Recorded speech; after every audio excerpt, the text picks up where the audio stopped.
Bonjour, bonsoir à toutes et à tous.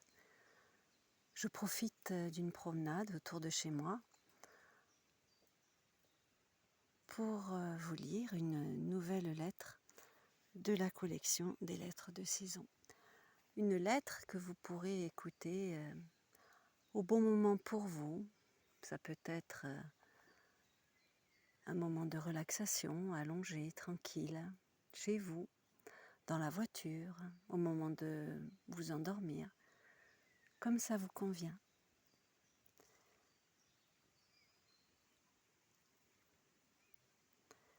Je vous montre déjà la couverture du livre.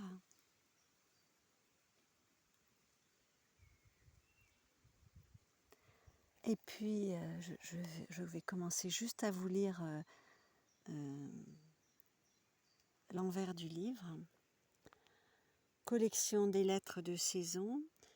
Je propose au lecteur un recueil de lettres sur 12 mois, une par mois.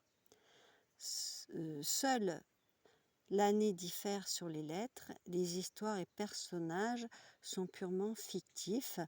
C'est un peu comme un voyage à travers le temps.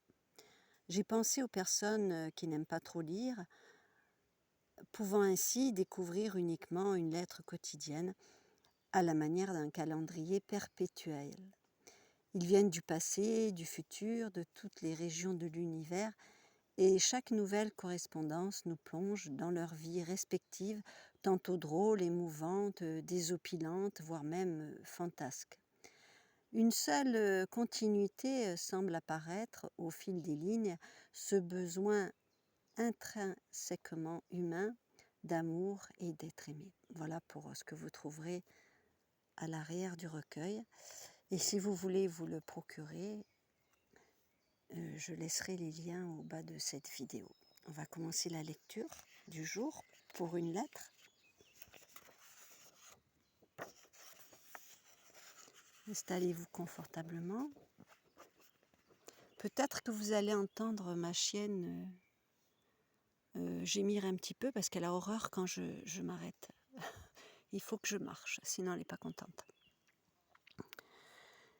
Village de Livorno, quelque part en Toscane, samedi 11 avril 1970. Damien, je te laisse cette lettre sur notre fût dans la cave, en cet endroit où tous les deux avions dégusté tellement de nos bons crus.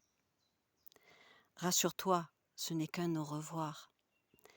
Mes 60 ans viennent de sonner à l'horloge de l'église de notre beau village, tandis que je me trouve en plein questionnement.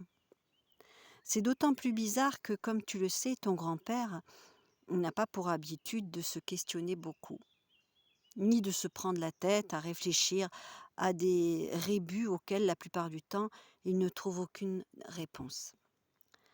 Tu te demandes pourquoi maintenant, peut-être, seulement à cause d'un simple songe de cette nuit. Je me trouvais en compagnie d'un homme que je ne connais pas. Je savais pourtant que c'était un ami. Il ressemblait à un simple pêcheur de chez nous. Nous étions au bord de l'eau, sur la plage, assis.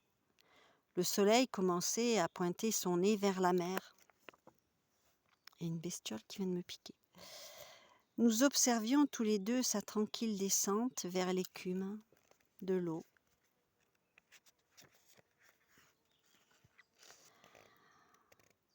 C'était plus qu'un rêve, c'était comme réel. Nous nous parlions sans mot dire, de manière très paisible. Nous avions un verre de mon bon vin à la main, un de mes meilleurs crus, celui de 1968, je crois. Il coulait dans ma gorge comme un baume de délice en exhalant son précieux bouquet. Tout en me délectant, je pouvais voir précisément d'où provenaient ces divers cépages.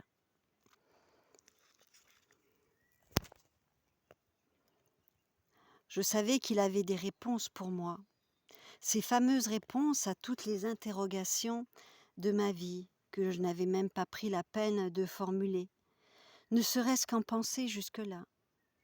J'ai eu l'impression que nous avions parlé toute la nuit. Ce ne fut pas le cas, je le sais parce que je me suis réveillée vers 1 heure du matin, en sueur, comme si cela n'avait pour but que de ne pas me faire oublier notre échange. La raison de mes lignes vers toi n'est pas de te faire partager nos dires.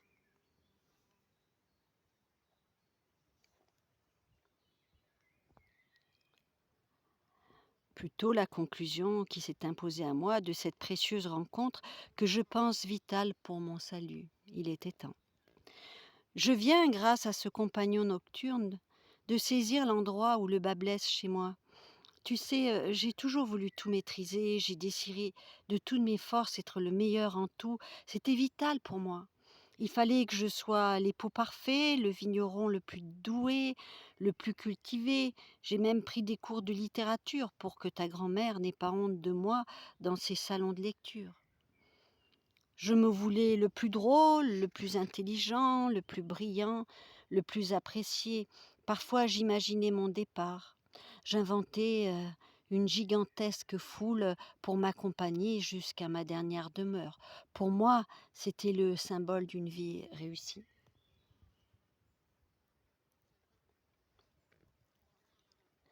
Foutaise, Damien. Que des inepties que tout cela.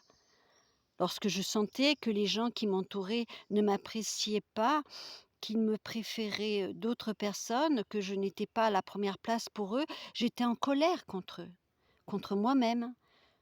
Je ne m'aimais pas, tout simplement.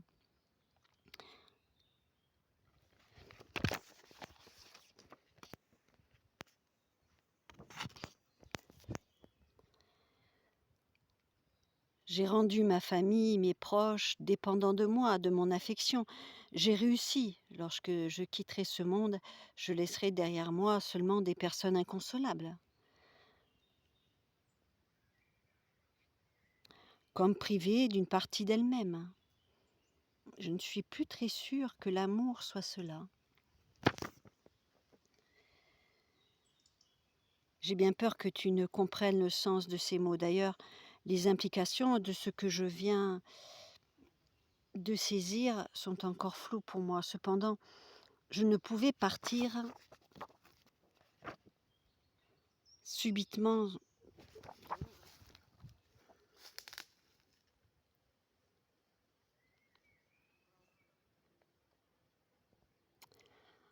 Je ne pouvais partir subitement seule vers le chemin de Compostelle sans m'expliquer un tant soit peu. Je prends la route ce matin discrètement, à pied, muni de l'essentiel, mes meilleures chaussures de marche, mon parka, mon sac à dos, ma canne, pour la première fois de ma vie.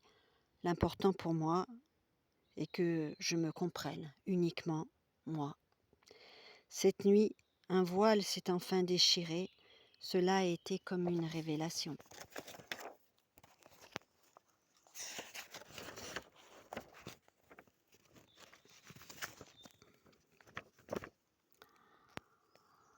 Lorsque j'étais enfant, je n'existais pas. J'étais invisible pour mon père, j'étais un abruti pour ma mère, un empêcheur de tourner en rond. Du moins, l'ai-je ressenti ainsi.